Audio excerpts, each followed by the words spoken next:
Good evening every student. तो आप सभी का स्वागत है हमारे चैनल हरी सैटानी 541 पे। तो कल की वीडियो में जैसा हमने देखा था, जो हमने सॉल्व किए थे आरएमएस और सैनिक स्कूल के टॉप 5 रीजनिंग के क्वेश्चन हमने सॉल्व किए थे। तो उन्हीं क्वेश्चनों को, उन्हीं इंपोर्टेंट क्वेश्चनों को आगे चलते हुए, आगे ले जाते हुए आज भी हम टॉप 5 रीजनिंग के क्वेश्चन करेंगे, जो मोस्ट रिपीटेड क्वेश्चन है और इम्पोर्टेंट क्वेश्चन है। इसी बेस पे आपको वहां पे एग्जाम में क्या अन्य प्रश्न भी देखने को मिलेंगे। तो हम स्टार्ट करते हैं यहाँ पे क्वेश्चन नंबर 1। तो क्वेश्चन को हम बारीकी से एक एक पॉइंट करके पढ़ लेंगे। तो हम देखेंगे कि हमें क्या पूछा गया है, हाँ पूछा गया है या नहीं पूछा गया है। मोस्टली रीजनिंग के क्वेश्चनों पे हम यही फंसते हैं कि हमसे पूछा गया है नहीं और हमने जवाब दे दिया हाँ में। तो हमें क्वेश्चन तो वहां पर सिंपल लगा था, पर क्वेश्चन को हमने डीपली और गहन तरीके से उसको रीड नहीं किया। तो हम क्वेश्चन नंबर 1 पढ़ेंगे। प्रत्येक प्रश्न में एक रेखांकित शब्द दिया गया है, आगे 4 संभावित उत्तर दिए गए हैं, 4 ऑप्शन दिए गए हैं उसके, और जो रेखांकित शब्द का एक आवश्यक भाग है। तो हम देखेंगे जो 4 ऑप्शन दिए गए हैं वो जो है इस रेखांकित भाग का एक आवश्यक उत्तर है, मतलब वो उस चीज के लिए क्या है, आवश्यक रूप है, नेसेसरी है। तो हम देखेंगे जैसे हमें दिया गया है स्विमिंग। तो आप सभी को पता है स्विमिंग मतलब होता है तैरना। तो जो हम पानी में तैरते हैं उसे हम क्या कहते हैं इंग्लिश में स्विमिंग, और हिंदी में अगर बात करें तो हम क्या कहते हैं तैरना। तो अब देखेंगे कि तैरने के लिए, स्विमिंग के लिए क्या जरूरी है। तो ऑप्शन में देखते हैं, ऑप्शन नंबर 1 दिया गया है हमें पूल। तो जैसे आप सभी लोगों को पता होगा, जैसे पूल जो हम अदर जगह पे जाएं तो बड़ी बड़ी सिटीज में जाएं तो वहां पर नहाने के लिए क्या बने रहते हैं, पूल बने रहते हैं। पानी को स्टोर करके वहां पे आकर्षक तरीके से क्या होता है, पूल को बनाया और सजाया जाता है। देखो अब पूल है, पूल तो हम देखो अगर हमारे पास पूल नहीं भी होता है तो हम अपनी लोकल एरिया की बात करें तो लोकल एरिया में हम नदियों में भी हम नहा सकते हैं। तो पूल के हमें यहाँ पर इतने स्विमिंग के लिए पूल जरूरी नहीं है। तो अगला ऑप्शन देखेंगे बाथिंग सूट।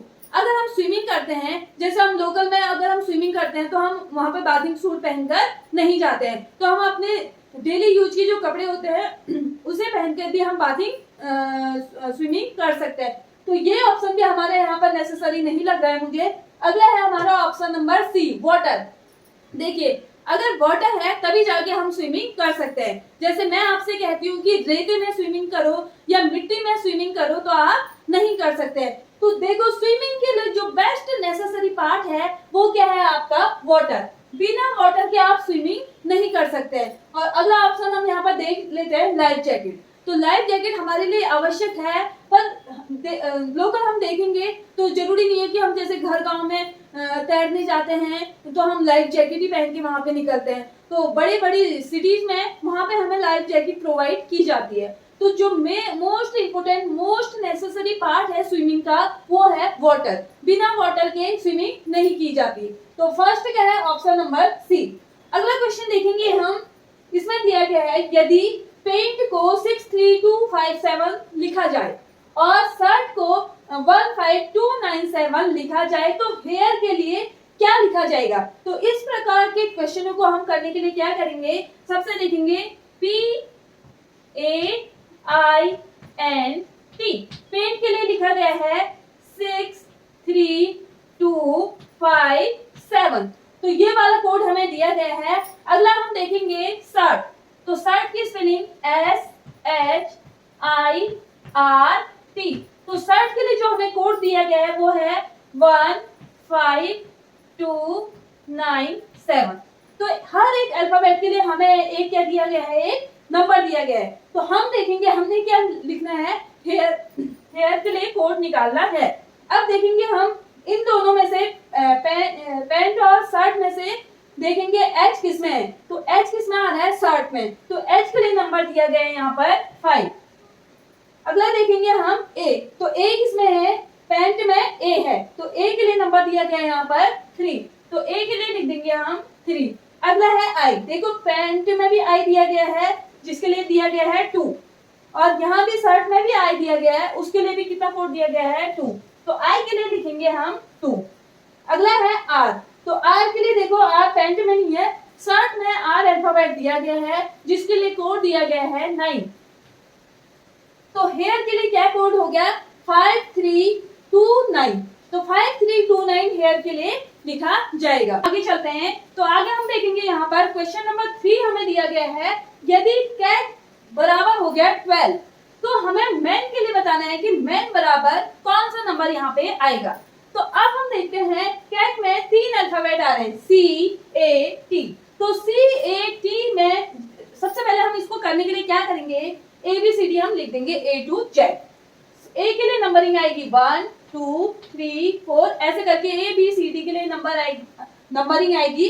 यहीं पे Z के लिए लास्ट आ जाएगा। हमारे 26 अल्फाबेट होते हैं। इस प्रकार हम ABCD को यहाँ पर क्या कर देंगे, लिख के नंबर दे देंगे।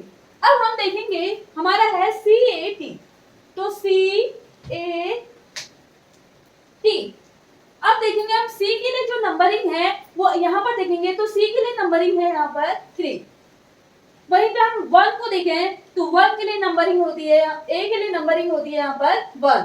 और T के लिए देखा जाए तो T है हमारा यहाँ पे, तो T के लिए नंबर है हमारा अल्फाबेटिकली 20। अब देखो तो हमने इसको जोड़ के घटा के गुणा भाग सब करके इसको हमने निकालना है 12। तो किस प्रकार से हम करेंगे यहाँ पे हमने दिमाग लगाना है। तो देखो 3 1 20 है। तो देखो अगर हम इन तीनों को जोड़ देते हैं, तीनों अल्फाबेट को हम जोड़ देते हैं तो क्या निकलता है हमारा +3 + 1 + 20। 20 में 1 जोड़ो 21 प्लस 3 जोड़ेंगे तो यहाँ पर आ जाएगा 24। तो अब हमारा क्या है CAT 12 है। तो 24 को हम क्या करेंगे, तो हमें यहाँ पर सोचने वाली बात है कि 24 का अगर हम आधा कर देते हैं तो हमारा इजीली क्या आ जाता है 12।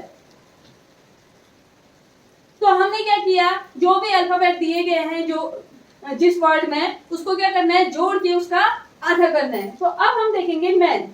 तो मैन हम यहाँ पर देखेंगे MAN। तो मैन के लिए हम अल्फाबेटिकली देखेंगे तो M आ रहा है हमारा 13वें नंबर पे। वही A आपको पता है A आता है हमारा फर्स्ट नंबर पे। वही N को देखेंगे तो N आता है हमारा 14वें नंबर पे। तो कैट की ही जैसे हमने कैट के सारे अल्फाबेट को हमने यहाँ पर जोड़ के उसका आधा किया, same as it is process हम यहाँ पर भी फॉलो करेंगे। तीनों को जोड़ देंगे तो 13 1 हो गया 14, 14 में 14 जोड़ेंगे तो 14 दूनी हो गया यहाँ पर 28। अब क्या करना है लास्ट में 28 का हमने यहाँ पर करना है हाफ। तो 14 दूनी कितना आ गया 28। तो मैन के लिए जो आएगा हमारा वो आ जाएगा यहाँ पर 14। सेम क्या करना है, जो भी हमें वर्ड दिया गया है उसके जो अल्फाबेट हुई है उनकी नंबरिंग को हमने क्या करना है जोड़ना है और उसका क्या करना है जस्ट हाफ कर देना है। देखेंगे तो 4th क्वेश्चन हमारा दिया गया है श्रृंखला सीरीज का क्वेश्चन यहाँ पर दिया गया है। तो सीरीज का क्वेश्चन एक ऐसा क्वेश्चन है जो हर एक एग्जाम में आपको देखने को मिलता है। तो सीरीज हम देखेंगे यहाँ पर हमारी यहाँ पर सीरीज दी गई है 2 1 हाफ 1/4। तो अगला नंबर यहाँ पर कौन सा होगा। तो अब हम देखते हैं तो हमें किस प्रकार हमने सीरीज को यहाँ पर सॉल्व किया है, कौन सी ट्रिक यहाँ पर फॉलो हो रही है। तो सबसे पहले हम देखेंगे कि 2 का क्या करें कि 1 आ जाए, 1 का क्या करें कि हाफ आ जाए, हाफ का क्या करें कि 1/4 आ जाए। तो सेम प्रोसेस हमें सेम स्टेप्स हमने हर किसी में करना है यहाँ पर। अब हम 2 को 1 करने के लिए सबसे पहले हम क्या करेंगे, अगर हम नॉर्मली सोचे तो हम 2 में से क्या करेंगे 1 को घटाएंगे। तो 2 में से 1 घटाएंगे तो 1 आएगा। अब हम यहाँ हमने 1 घटाया, अगले में भी अगर हम 1 घटाते हैं तो 1 में से हम 1 घटाएंगे तो कितना आएगा 0। तो ये वाले जो स्टेप्स होंगे यहाँ पर फॉलो नहीं हो रहे हैं। अब हम देखेंगे, अब हम भागा देके देखेंगे। तो भाग देंगे तो 2 में अगर हम 2 का भाग यहाँ पर देते हैं तो कितना आता है 2 एकम 2। तो हमारा 1 यहाँ पर आ गया है। अब अगर हम 1 में 2 का भागा यहाँ पर भी हम देते हैं तो 2 का भागा देते हैं तो अगला नंबर आया हमारा 1/2। तो 1/2 यहाँ पर आंसर आया। तो फिर उसके बाद देखेंगे 1/2 में सेम हम 2 का भागा देंगे तो 2 हमारा कहाँ चला जाएगा हर में। तो 2 हर में जाएगा तो 2 गुणा 2 यहाँ पर होगा। तो 2 गुणा 2 कितना हो जाएगा 1/4। तो इस प्रकार हम क्या कर रहे हैं, हर एक नंबर पे हम किसका भागा दे रहे हैं, 2 का भागा। तो आंसर निकालने के लिए भी हमने क्या करना पड़ेगा, इसमें भी हमने 2 का भागा देना पड़ेगा। तो इस 2 को हम हर के साथ ले जाएंगे, तो 4 × 2 हो जाएगा। तो कितना आ गया, अंश में आ गया 1 और हर में आ गया हमारा 4 दूना 8। तो हमारे श्रृंखला का जो आंसर आया, जो नंबर आया, अगला नंबर आया वो आया 1/8। अब हम अगला क्वेश्चन देखते हैं। 1 जनवरी 2016 को सोमवार था, तो 1 जनवरी 2019 को कौन सा वार होगा।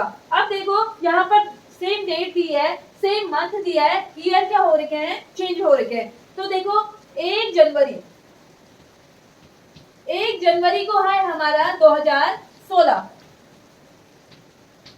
तो अगर हम यहाँ पर रीजनिंग के क्वेश्चन हम करते आ रहे हैं, तो आप यहाँ पर वहां पे नोटिस करोगे एग्जाम हॉल में कि 2016 यहाँ पर क्या है। तो 2016 हमारा है यहाँ पर लीप ईयर। अब हमें पता होना चाहिए कि लीप ईयर क्या होता है। तो लीप ईयर क्या होता है, जिसमें क्या जाता है, 4 का भाग पूरी बार चला जाता है, तो वो क्या होता है, लीप ईयर। 4 पंजे 20, 0 4 चौको 16। तो 4 का भाग यहाँ पर पूरी बार जा रहा है, तो क्या है, लीप ईयर। अब अगर लीप ईयर होता है तो यहाँ पर देखो जैसे वार सोमवार है, तो इसमें 2 दिन आगे बढ़ेगा लीप ईयर के बाद। तो क्या होगा, देखो 1 जनवरी 2000, यहाँ पर है 2016 को क्या था, सोमवार। 2016 को यहाँ पर है सोमवार। तो अब हम देखेंगे 2017, 2016 के बाद क्या आता है, 2017। तो सोमवार के बाद 2 दिन आगे बढ़ेगा। क्यों बढ़ेगा, क्योंकि 2016 यहाँ पर क्या है, लीप ईयर है। तो सोमवार के बाद आएगा मंगलवार, बुधवार। तो यहाँ पर 1 जनवरी 2017 को कौन सा वार होगा, बुधवार। इसी तरह हम देखेंगे 2017 के बाद आएगा 1 जनवरी 2018 को। यहाँ पर अगर हम देखें 1 जनवरी 2018 को हम देखें तो बुधवार के बाद 1 दिन बढ़ेगा, तो हो जाएगा बृहस्पतिवार या गुरुवार। अब हमें निकालना है 1 जनवरी 2019, सेम डेट सेम मंथ 2019। तो 2019 का हम देखेंगे, तो देखेंगे 1 दिन आगे बढ़ेगा, तो क्या हो जाएगा यहाँ पर, शुक्रवार। तो 1 जनवरी 2019 को हमारा कौन सा वार होगा यहाँ पर, शुक्रवार अर्थात फ्राइडे। तो इस प्रकार के जो क्वेश्चन है वहां पे देखने को आपको मिलेंगे। Same as it is question तो आपको नहीं मिलेंगे, पर इससे रिलेटेड क्वेश्चन आपको सॉल्व करने को वहां पे मिलेंगे।